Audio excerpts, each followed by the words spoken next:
आदि गुरुवे नमः। जुगान गुरुवे नमः। सतगुरुवे नमः। श्री गुरुदेव नमः।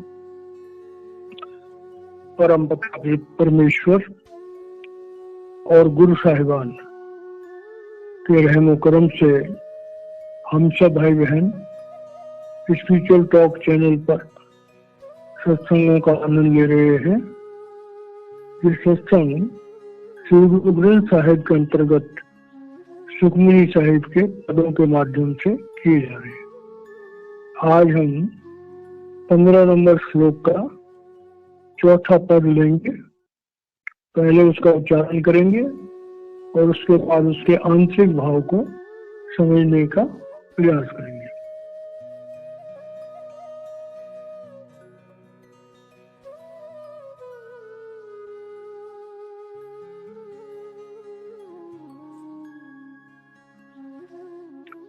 घोड़े सुखमणि मेला पांचवा।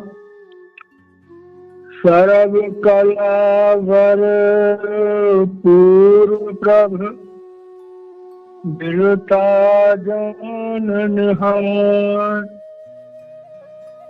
जाके सिमरन उदरिए नानक तिस बलिहार। पद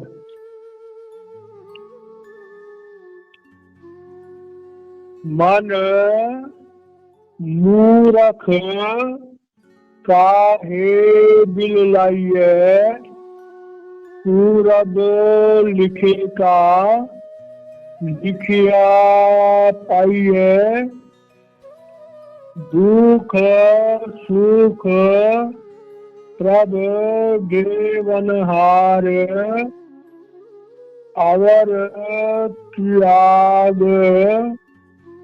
तू किसही चितार।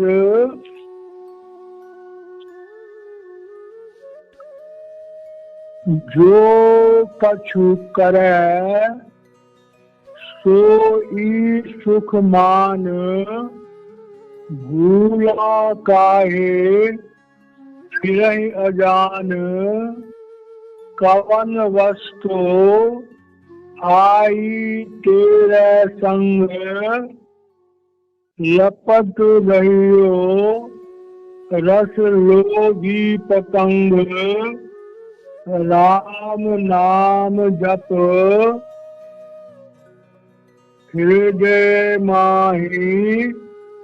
नानक पति सेती घर जाही। प्यारे भैया बहनों, धर्म शास्त्रों के जो ये कलाम हैं ये बड़े अद्भुत हैं। जैसे कि गागर में सागर वाली जो कहावत आती है कि थोड़े से लफ्जों में महापुरुष हमारे जीवन के बहुत बड़े बड़े जो पहलू हैं, बहुत बड़ी बड़ी समस्याएं हैं, उन सब का समाधान थोड़े से लफ्जों में कर देते हैं। अब महापुरुषों के इन लफ्जों को समझने के लिए हमें महापुरुषों के ही दृष्टांतों को समझना पड़ता है, क्योंकि जब तक हम महापुरुषों के दृष्टांतों को नहीं समझेंगे तो साधारण इंसान तो कुछ समझ ही नहीं सकता। साधारण इंसान की जो बुद्धि है वो क्या समझेगी उसको। तो उसके लिए इस शब्द को समझने के लिए हमें आज हम श्रीमद् भगवद गीता का एक दृष्टांत लेते हैं, क्योंकि भगवान अर्जुन को जो ज्ञान देते हैं तो अर्जुन के मन में भी कई शंकाएं पैदा होती हैं, और उनमें से एक शंका ये है कि भाई जितने भी लोग भगवान की पूजा करते हैं, भगवान को भजते हैं, क्या वो सारे लोग भगवान को भगवान के लिए भजते हैं? ये बात बड़ी गहराई से समझने वाली है कि संसार में लाखों करोड़ों लोग जो हैं अपने अपने धर्म स्थानों में जाते हैं बड़ी श्रद्धा से, चाहे वो मंदिर हो, चाहे मस्जिद हो, चाहे गुरुद्वारा हो, चाहे गिरजाघर। तो जो लोग उन धर्म स्थानों में जाते हैं तो वो वहां भगवान के लिए जाते हैं या और भी कोई कारण होता जाने का? भगवान को जानने के लिए जाते हैं या और भी कोई कारण होता है? तो इस सवाल के जवाब में भगवान कृष्ण के अर्जुन को जो ज्ञान दिया उसके हम आज एक 7वें अध्याय का 16वां और 17वां श्लोक पहले लेते हैं और इसको समझने का प्रयास करते हैं। गुरुवाणी की शिक्षा, श्रीमद् भगवद गीता की शिक्षा, रामायण की शिक्षा, श्रीमद् भागवत महापुराण की शिक्षा, सारी शिक्षाएं एक जैसी है, सब उस एक ही सत्य का वर्णन कर रहे हैं।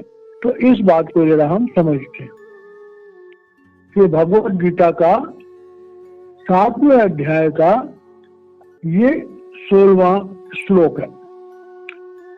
चतुर्विधा भजन्ते माम जनाः सुकृतिनो अर्जुन आर्तो जिज्ञासुरर्थार्थी ज्ञानी च भरतर्षभ तेषां ज्ञानी नित्ययुक्तः एक भक्तिर्विशिष्यते प्रियो हि ज्ञानिनो अत्यर्थम अहम च मम प्रियः।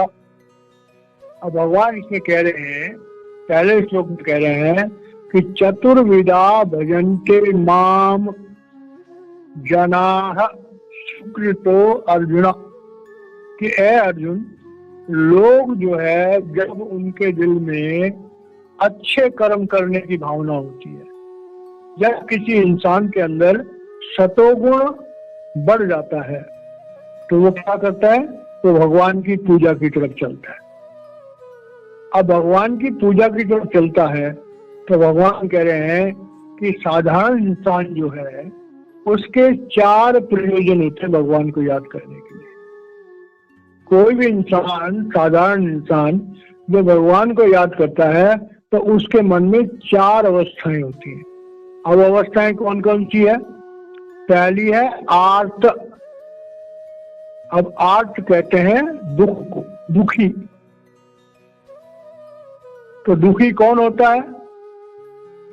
आज के जमाने में सबसे ज्यादा दुखी है शारीरिक, शरीर करके जितनी भी मनुष्य जाति है बहुत ज्यादा तादाद में आज दुखी है। क्या गरीब, क्या अमीर, क्या पढ़ा लिखा, क्या अनपढ़। हमारे जीवन की जो शैली है, हमारा नित्य नेम जो है वो इतना ज्यादा बिगड़ गया है, हम अपनी धार्मिक मर्यादाओं को इतना भूल गए हैं कि न हमारा उठने का टाइम है, न हमारा सोने का टाइम है, न हमारा खाने का टाइम है, न हमारा खाने का नियम है। तो इंसान एक तरह से बेलगाम हो गया। और उसका नतीजा क्या होता है कि जब हमारी दिनचर्या सही नहीं होती है तो हमारे अंदर विकार पैदा हो जाते हैं।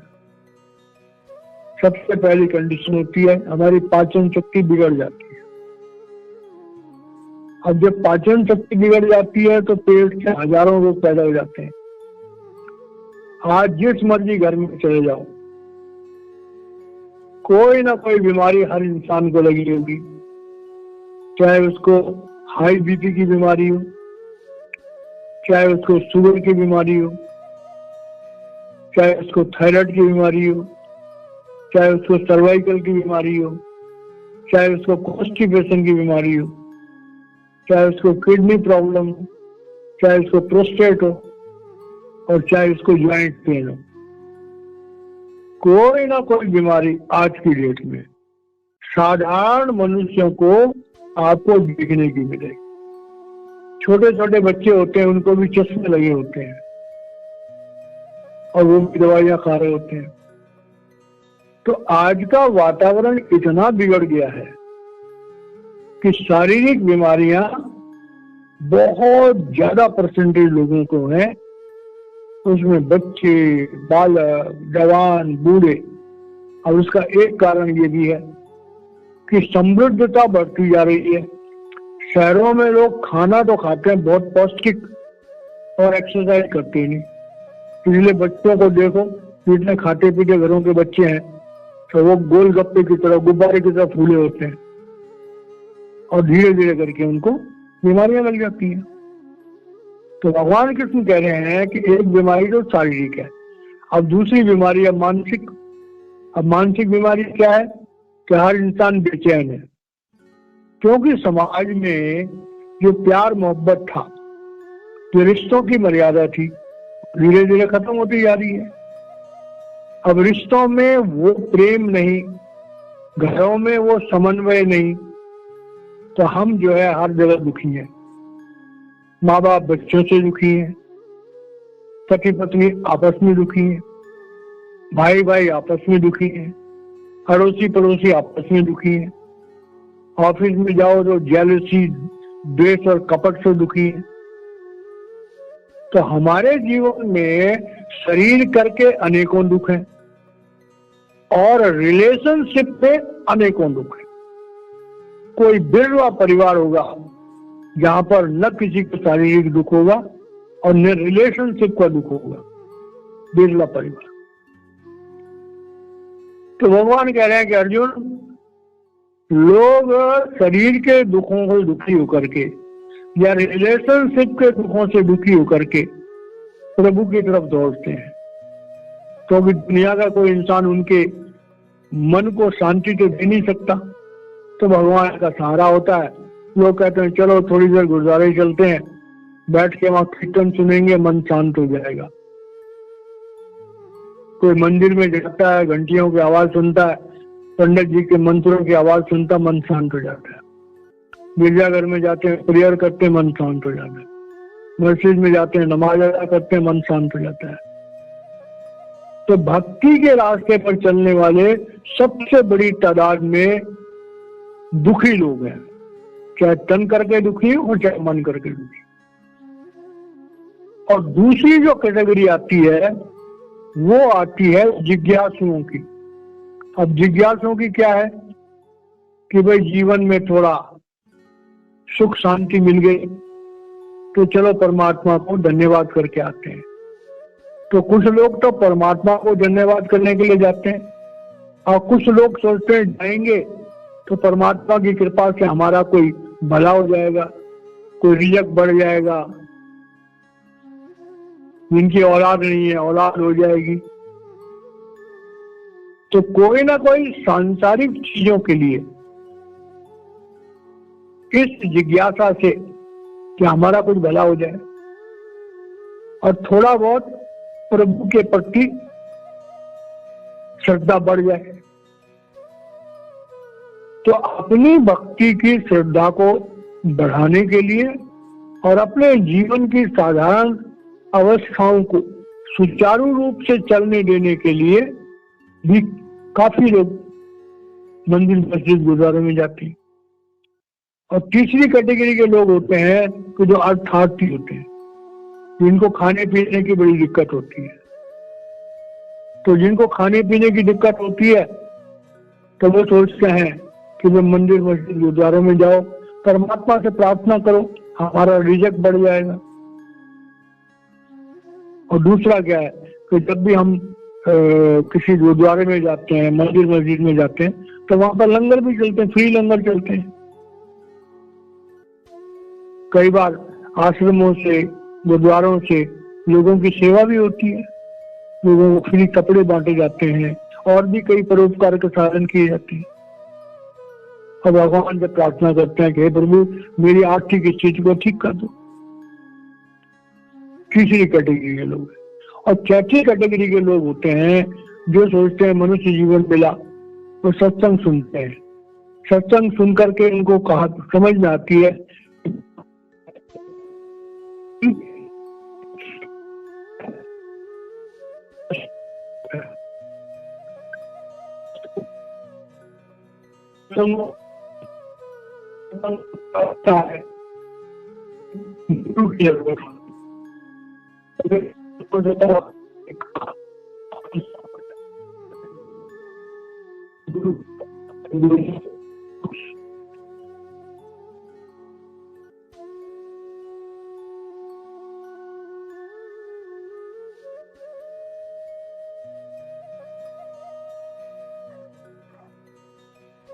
जब वो अपने जीवन को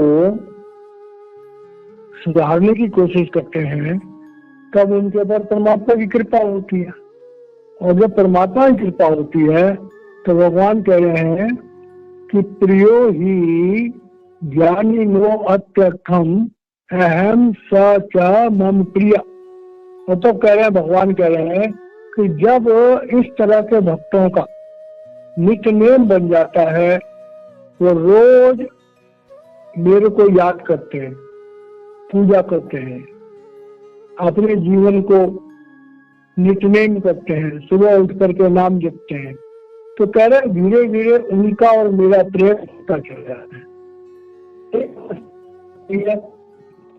मुझे कभी ढूंढते हैं और न मैं कभी उनको ढूंढ, तो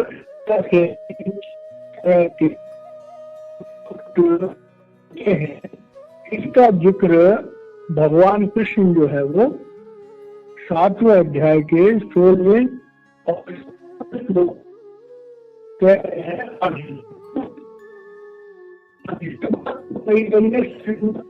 और गीता में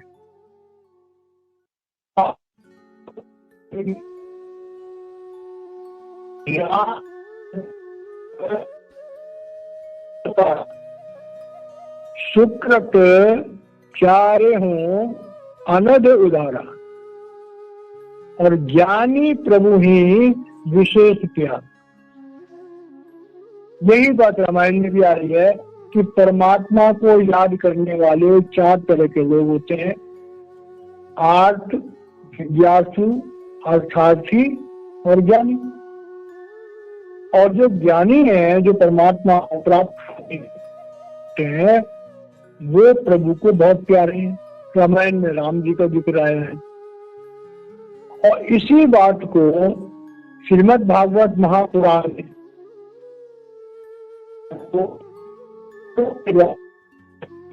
कि भागवत सत्य कह रहे हैं तो हम पूजा करते हैं भगवान की, और भगवान की पूजा इसलिए नहीं करते कि हम अपने दुख कराएं या हम अपने जीवन में तरक्कियां करवाएं या हम धर्म शास्त्रों के मतलब को जाने या हम अपने टके का व्यापार बढ़ाने के लिए भगवान से प्रार्थना करें। जब भगवान से हम प्रार्थना करते हैं, पूजा करते हैं और सिर्फ भगवान को ही जानना चाहते, तो भागवत कहती है ऐसे इंसान को सत्य संगम के लभते पुरुष वेदा। ऐसे इंसान के जीवन में किसी समस्त महापुरुष के सत्संग में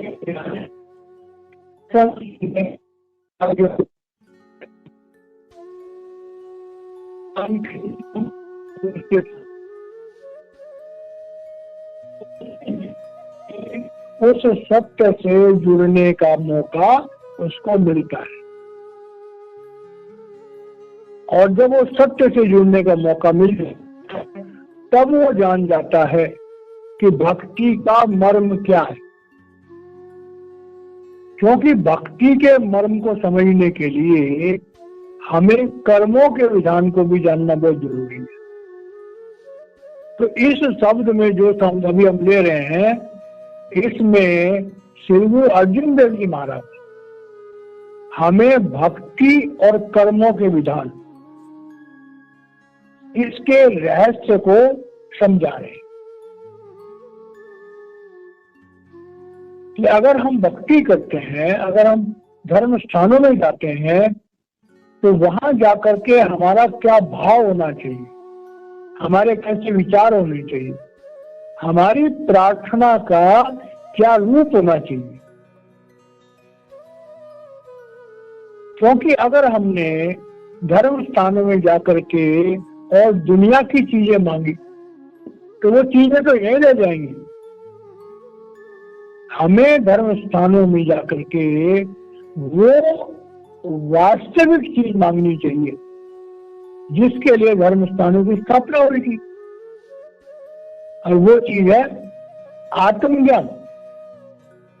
तो हमें परमात्मा से आत्मज्ञान की और आत्मज्ञान की दात मिलने से हमारे जीवन में उजाला हो जाता है, हमारी आत्मा जागृत हो जाती है, हम सत्य को जानने वाले हो जाते हैं। तो इस शब्द में श्री गुरु अर्जुन देव जी महाराज कहते हैं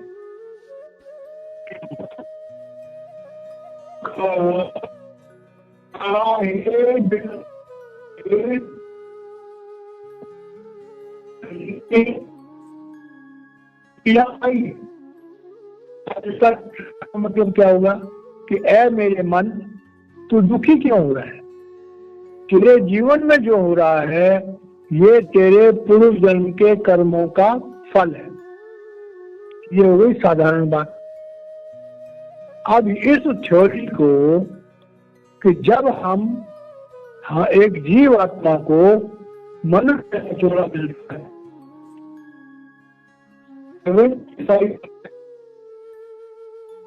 प्रारब्ध कर्मों के प्रतिफल के रूप में उसके जीवन की सारी व्यवस्थाएं होती है, और से क्रियामान कर्मों का फ्री जोन होता है जिन्हें वो कर्म करने के लिए स्वतंत्र है। अब दुनिया में प्रारब्ध कर्मों के अंतर्गत जब हमें जीवन मिलता है, हमें कैसा शरीर मिलना है,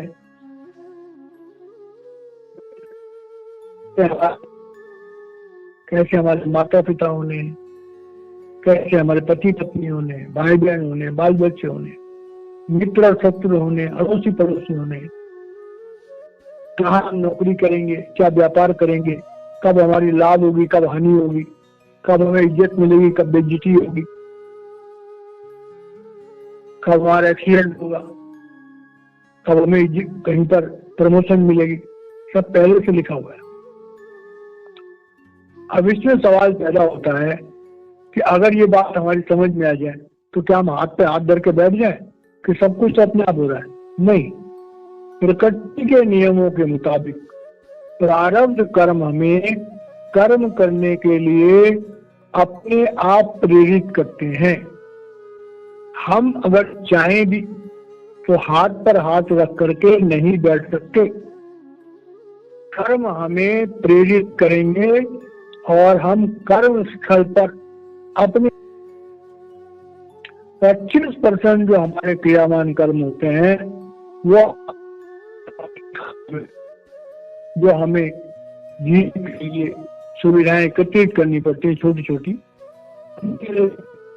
या हमारे प्रारब्ध कर्मों को भोगने हम रिएक्शन करते हैं, उसमें हमारे क्रियामान कर्म नाश हो जाते हैं।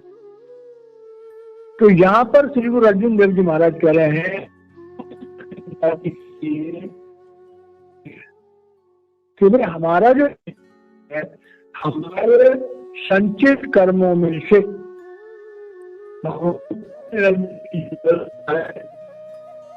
उसके द्वारा संचित कर्मों में से कुछ कर्म चुनेंगे, चाहे अच्छे हों चाहे बुरे हों,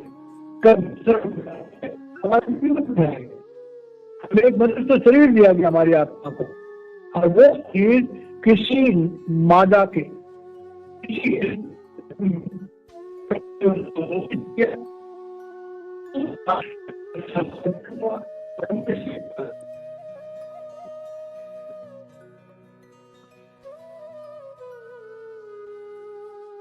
हर इंसान जब पैदा होता है उसके प्रारंभ कर, चाहे शरीर स्वस्थ हो या रोगी हो, माता पिता गरीब हो या अमीर हो, बुद्धि उसकी चाहे तीव्र हो चाहे स्लो, तो जो प्रभु ने हमें दिया हमें उसे स्वीकार करना चाहिए।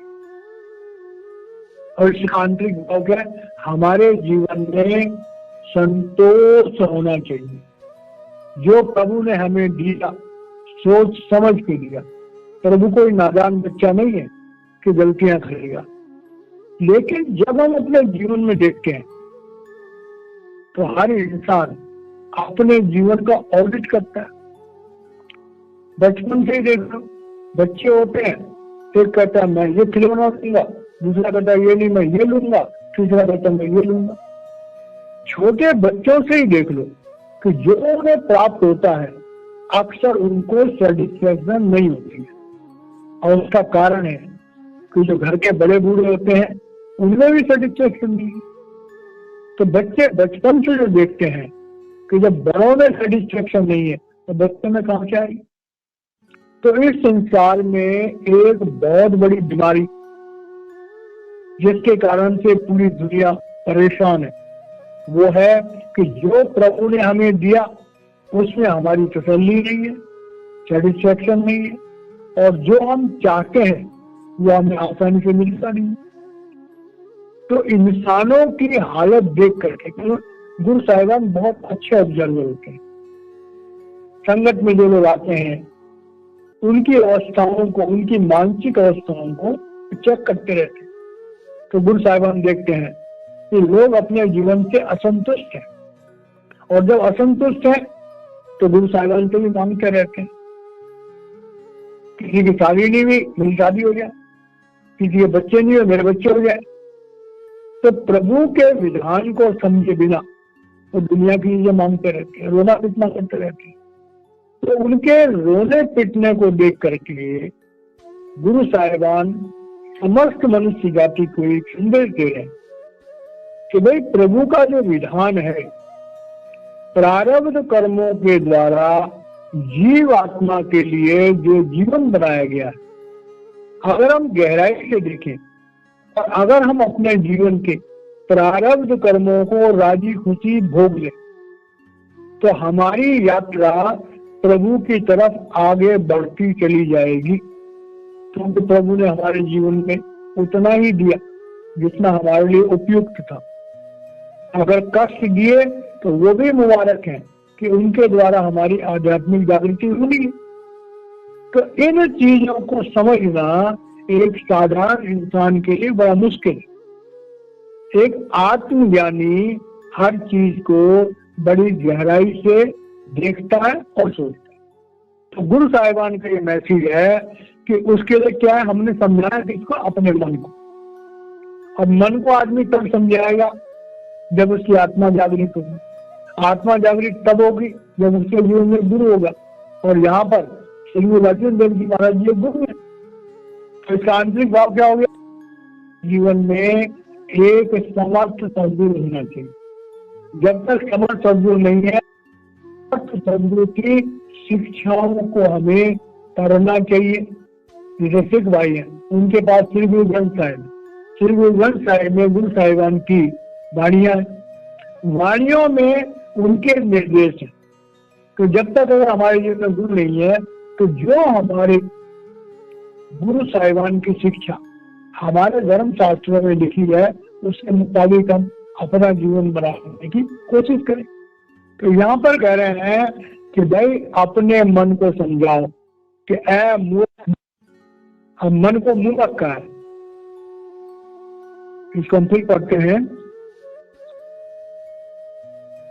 कि मन मूर्ख काहे बिलराई है, पूरब लिखिया का पूरब लिखे का लिखिया पाई।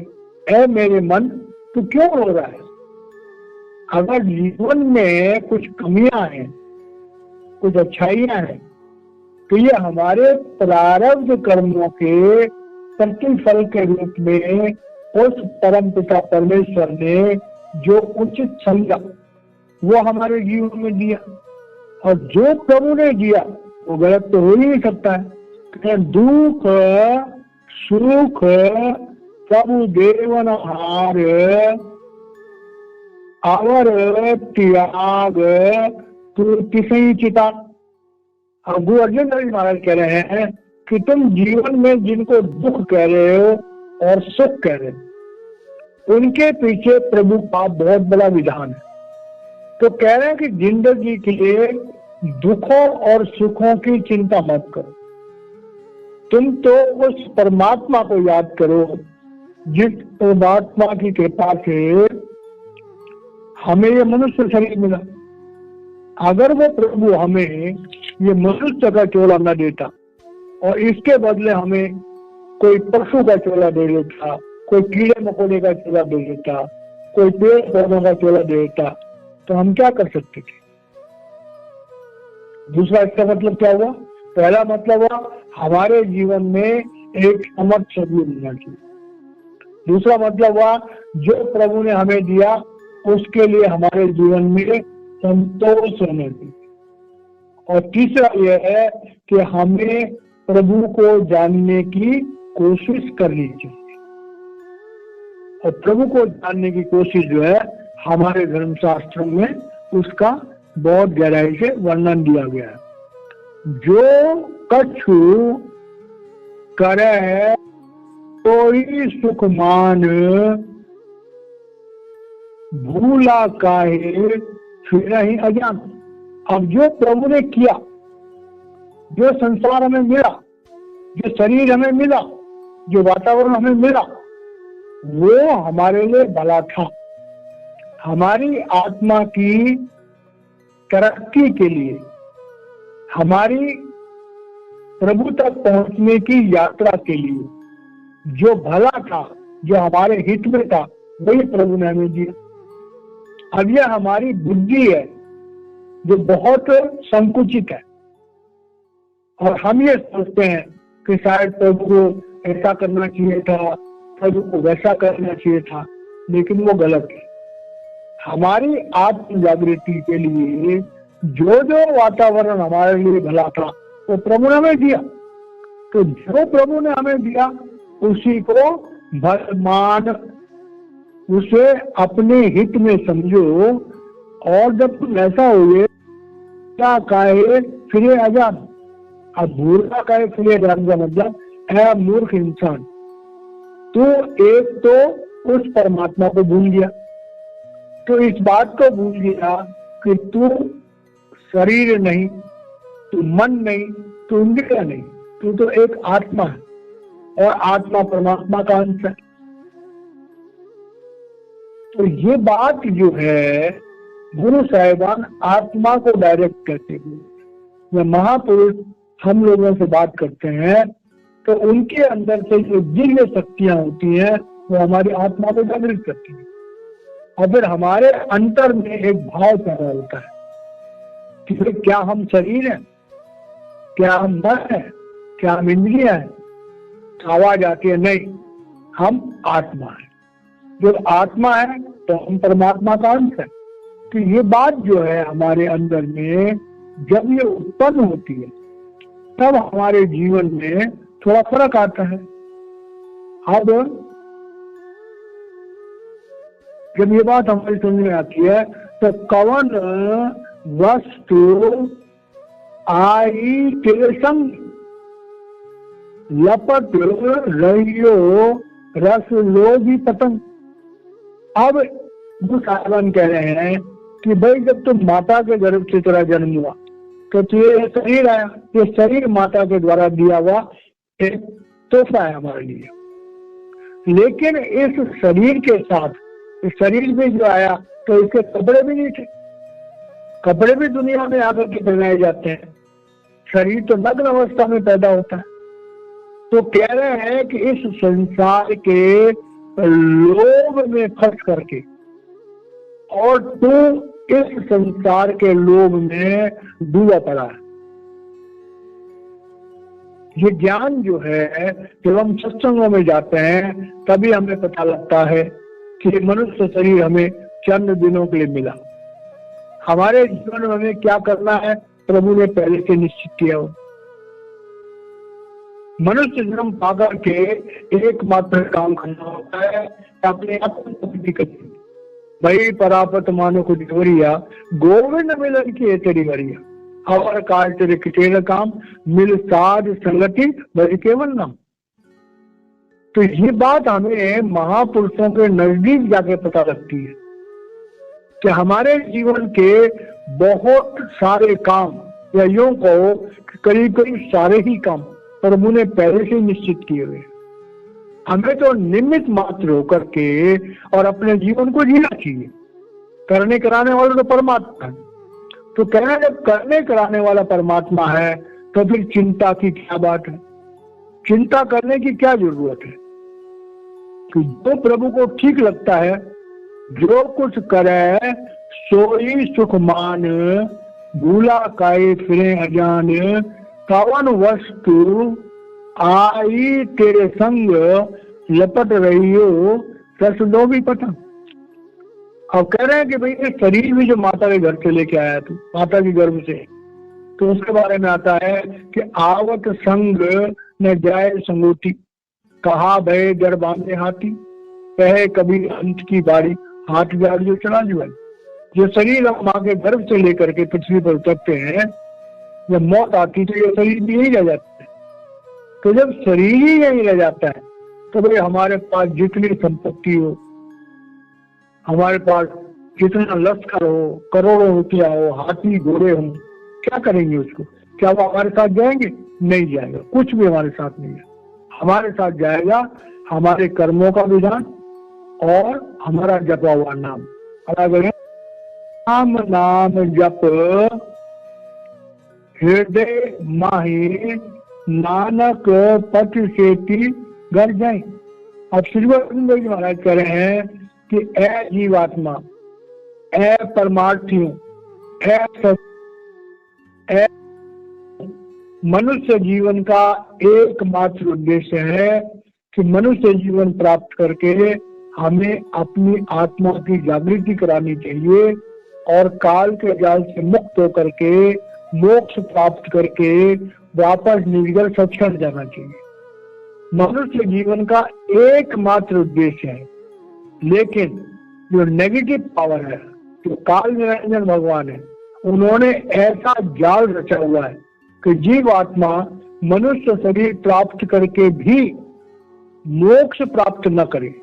इसलिए दुनिया में हजारों अट्रैक्शन बना दिए, हजारों भोग विलास की चीजें बना दी, इतनी रंगरेलियां बना दी कि इंसान न चाहते हुए भी संसार की मौज मस्ती में फंस जाता है। खाने पीने की चीजें देखो, पहनने ओढ़ने की चीजें देखो, इंसान के लिए कितनों ऐसो आराम हजारों तरह की चीजें बना दी हैं कि इंसान किसी न किसी रूप में उनमें फंस जाता है। तो श्री गुरु अर्जुन देव जी महाराज कह रहे हैं कि मनुष्य जीवन मिला है तो हमें राम नाम जपना चाहिए। और राम नाम जपने का मतलब होता है कि राम कौन सा राम? जो ज्योति स्वरूप सब स्वरूप हृदय धार अपने हृदय में उसको रखें, मतलब मन से जपें। और आंतरिक भाव है कि जब हमारे जीवन में एक समर्थ सदगुरु होता है, हम उसके कहने पे चलते हैं तो हमारे अंदर में अनाहत शब्द प्रकट होते हैं। और फिर वो अनाहत शब्द जो है चलते फिरते उठते बैठते हर समय धुनकारे मारता है। और हमारा जो सूरत है, हमारी जो चेतन सत्ता है वो शब्द के साथ जुड़ जाती है। और फिर हमारी अवस्था हो जाती है कि हाथ कारवल और दिल यारवल। फिर हमारा जीवन जो है, जब हमारी हाथ कारवल और दिल यारवल की अवस्था होती है, फिर हम कर्मों के विधान में नहीं फंसते। फिर हमारे सारे कर्म जो है वो पूजा हो जाती है। फिर हमारे सारे कर्म जो है वो प्रभु को समर्पित हो जाते हैं। तो जब ऐसी हमारी अवस्था हो जाती है तो कह रहे हैं नानक पथ सेती घर जाए, तब हमारी आत्मा को इज्जत मिलती है, हमारी आत्मा को एक सम्मान मिलता है। और वो सम्मान क्या है? तो हमारे जीवन में एक सदगुरु होता है, वो हमें नामदान देता है, हमारे संचित कर्मों के बोझ को खत्म करता है, काल क्या से हमारा लेखा फाड़ता है, हमारे शरीर में ज्योति और शक्ति का संचार करता है, अपने शब्द रूप और नूरी स्वरूप को हमारे आज्ञा चक्र पर स्थापित करता है। हम नाम जपते हैं, हमारी आत्मा मूल चक्र, इंद्रिय चक्र, नाभि चक्र, हृदय चक्र, सब चक्र को क्रॉस करके आगे चक्र पर आती है और हमें अंदर में प्रभु की ज्योति स्वरूप का और प्रभु के सब स्वरूप का कॉन्टेक्ट मिलता है। वहां पर फिर हमारा गुरु शब्द गुरु के रूप में, नूरी गुरु के रूप में हमें अंदर के दिव्य मंडलों की सैर कराता है। जब दिव्य मंडलों की सैर कराता है तो हमारा पिंडी शरीर छूट जाता है, फिर हम अन्य शरीर में प्रवेश करते हैं, फिर हम ब्रह्मंडी शरीर में प्रवेश करते हैं, तो ब्रह्मंडी शरीर भी छूट जाता है, फिर हम अंदर में निरामय कोष में प्रवेश करते हैं। वहां गुरु सार शब्द रूप हो जाता है, तो गुरु के सार शब्द के रूप में फिर हम सत्संग जाते हैं, वहां गुरु सत शब्द में जाते हैं। सत्संग में जाकर के हमारी आत्मा पहले गुरु में अवेद होती है और उसके बाद गुरु शिष्य मिल करके प्रभु में अवेद हो जाते हैं और हमारी जो यात्रा है वो पूरी हो जाती है। तो पत्र सेठी घर जाए का मतलब मान सम्मान के साथ वापस अपने उस परमात्मा, अपने उस सचखंड के निवास स्थान में, उस परमात्मा की गोद में वापस चले जाओ। तो श्री अर्जुन देव जी महाराज कह रहे हैं कि भाई महापुरुषों के नजदीक जाने पर, महापुरुषों की शिक्षाओं को अध्ययन करने से, महापुरुषों पर श्रद्धा लाने से ये अवस्था हर जीव को मिल सकती है। तो ये संदेश हुआ हमारे जीवन में एक समर्थ सद्गुरु होना चाहिए, हमें उसका कहना मानना चाहिए, उसकी शिक्षाओं पर चलना चाहिए, अपने जीवन की पड़ताल करनी चाहिए, तन की सेवा, मन की सेवा, धन की सेवा, सूरत की सेवा, उसको फॉलो करना चाहिए। हमारे जीवन में नित्यनेम होना चाहिए, हमें परोपकारी होना चाहिए, हमारे जीवन में हिंसा होनी चाहिए, दया होनी चाहिए, नम्रता होनी चाहिए, दूसरों के लिए परोपकारिता होनी चाहिए, मिल बांट के खाना चाहिए, दूसरों की इज्जत करनी चाहिए। अगर ऐसा हमारा जीवन होगा तो जरूर हमारा मनुष्य जन्म सफल हो जाएगा और जब हम शरीर छोड़ेंगे तो अपने गुरु के नूरी स्वरूप के साथ सीधा अपने दिशा सोचकर हमारा वापस हो जाएगा, वासा हो जाएगा और हम उस परम उद्देश्य को, परम सत्य को प्राप्त कर लेंगे। इन्हीं शब्दों में सब वाणी को विराम देता हूँ। जय महाराज।